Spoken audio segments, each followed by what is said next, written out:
با زبان ترکی گپ میزنیم. اوچه انه میشود. انه پدر بابا بابا اوچم annem pederim babam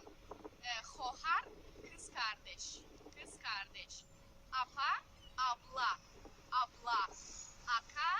abi abi دادر مایدر بگید bu دادرم erkek kardeşim bibi bibi را اینو nene میگن bibi ay tarafı oça anne anne anne anne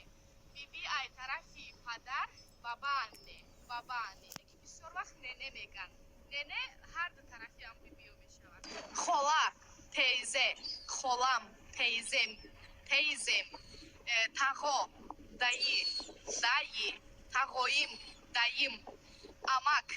amca amca amakim amcam